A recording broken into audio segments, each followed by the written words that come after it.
Back before the season started, back in August, I made a video about how you should not sleep on the Pittsburgh Steelers this season. I felt like this was a very good prediction to make because you look back at 2023 and this team went 10-7 with guys like Kenny Pickett and Mason Rudolph at quarterback. And now looking back, it's insane how any team could do that with those two quarterbacks. And during the offseason, they would get rid of both those quarterbacks and replace them with Russell Wilson and Justin Fields. And they had kind of been struggling on their own in the last few seasons, but they were significantly better than Kenny Pickett and Mason Rudolph. So it's not like a grand slam splash, quarterback signing, but it's two very decent quarterbacks, and they're much better than Kenny Pickett and Mason Rudolph. So with the significant change at quarterback, and not only that, but it felt like every position got better in some way during the offseason, it was very fair and safe to assume that the Steelers were going to be better in 2024, and they have blown my mind this season. At the time I'm recording this on November 18th, Monday,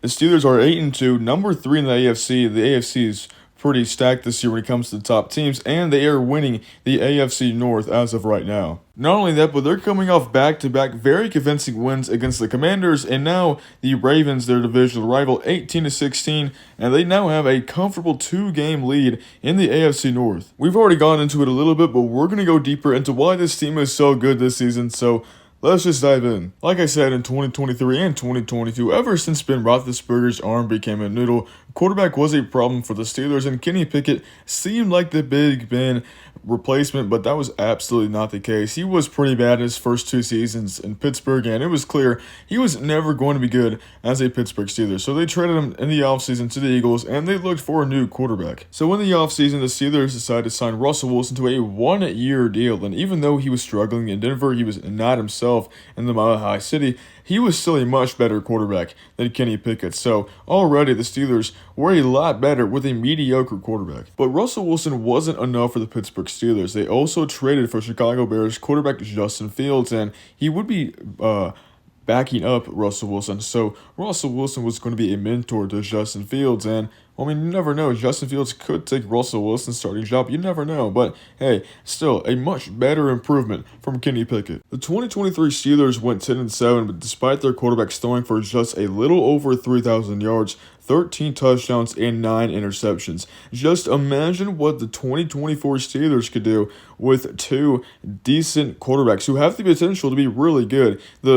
I wouldn't say the sky was the limit for them, but they were going to be a lot better. But the quarterback position wasn't the only improvement this team made over the offseason. First, the Steelers would make a big signing linebacker Patrick Queen from divisional rival Ravens to a 3-year deal, and Patrick Queen was one of the best linebackers in 2023. So not only are they becoming gradually better on defense, they are also making the top threat in the AFC and in their division, the Ravens, even worse. Not only that, but at the time, they had a pretty good draft, as in the first 2 rounds, they drafted their 2 biggest needs in linemen, and then they also went and added a pretty decent receiver, what it seemed like at the time, in Roman Wilson, and then not only that, but they decided to draft Peyton Wilson, who should have gone in the first round, but he somehow fell to almost the 100th pick, and once I saw that a projected first-rounder fell to the Steelers, and he was a linebacker, I knew that the Steelers, they made a right choice, and they were going to use him pretty well. Not only that, but young guys like George Pickens and Najee Harris were only projected to get better in 2024. So when you had all these offseason moves, and when you had the fact that this team is already young and improving to begin with, the Steelers look like they could be pretty good in 2024. Steelers fans, if you notice that I missed something from the offseason, you can be a fan from any team. But if you notice that I missed something from the offseason, please let me know. Anyway, here is how the Steelers' 2024 season is going so far. Now, the Steelers would open up the season at 3-0. However, they would drop their next 2 games against the Colts and the Cowboys. And as a Cowboys fan, I do not know how we beat the Pittsburgh Steelers. But if you look at these games, they are barely scoring any points, and this was just pitiful football being played. This was incredibly boring football. I couldn't believe it how a team 3-0 could only score 18, 13, and 20.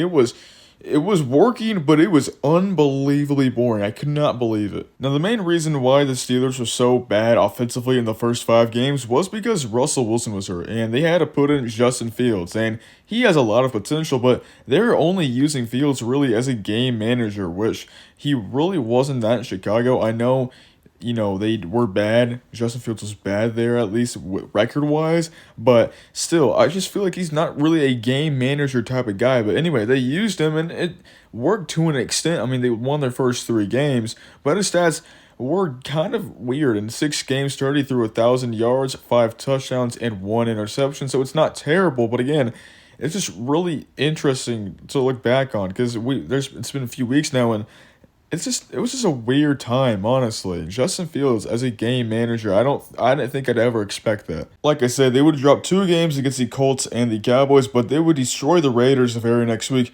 32-13, and that Raiders game would be the last game of Justin Fields to start, and then it was finally time for Russell Wilson to come back from his injury. In the 4 games Russell Wilson has started so far, he has thrown for a little under 1,000 yards, 6 touchdowns, and only 2 interceptions, and I know those stats aren't eye-popping, and, well, they really aren't, but he's led them to a 4-0 record, and if you've watched the games, you can tell there is a difference in the offense. Guys like George Pickens are getting more of an opportunity to have better games and all that, and I know because I have George Pickens on fantasy.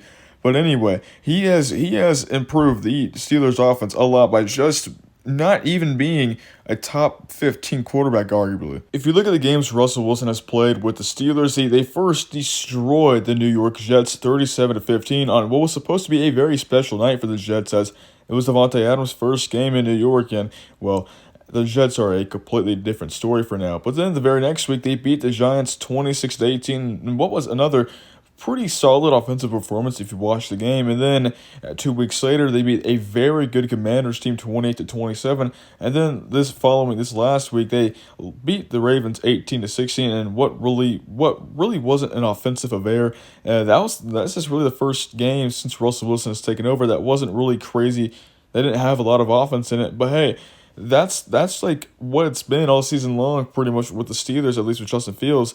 They don't need these guys to be Josh Allen or Lamar Jackson. They just need these guys to be good enough to lead the offense down the field. Okay, enough talk about the quarterbacks. There are other players on this team that are heavily contributing to the success of the Steelers this season, and let's take a look at some of them. Najee Harris is on pace to have a career year. As you look at the yards per game, it's the highest in his NFL career, and he already has 708 rushing yards, and that's pretty well in pace for breaking 1,200, and it's almost up there with his past of 1,035 and 1,034. And can we just talk about the consistency with this dude? I mean, he has played every single game of his NFL career so far through 4 seasons. That is something you do not see today in today's NFL. I mean, give him his props. I said earlier in the video that I really don't know how well the Steelers' O-linemen have been. Well, this about explains it. I saw this graphic earlier today where Zach Frazier is number 1 and Mason McCormick is number 6 in this dude's rankings for the best rookie O-lineman.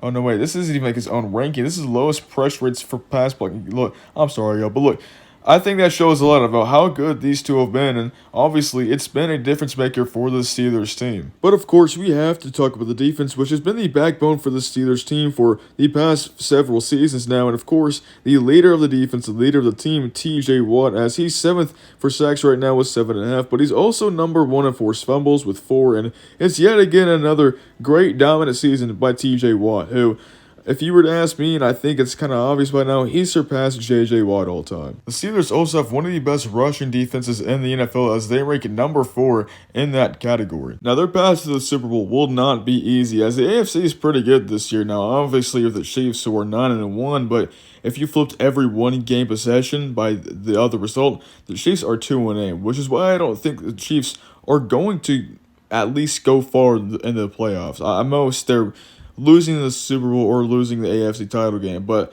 the Bills, the Steelers, Texans, Ravens all have a shot at making the Super Bowl this season, so it's not going to be easy for the Steelers at all. Alright, that's the end of the video. How far do you think the Steelers are going to go in the playoffs, and will this last? Because people are saying that the Steelers have, well, I don't know if I can say it on YouTube, but they have some certain type of mysterious power that goes their way that is similar to the Chiefs. I honestly don't think so. The Chiefs are on a different level when it comes to that, but you never know. The Steelers could completely collapse and go like 11-6 or something. But just let me know if you think the Steelers are going to go in. That's about it. Bye.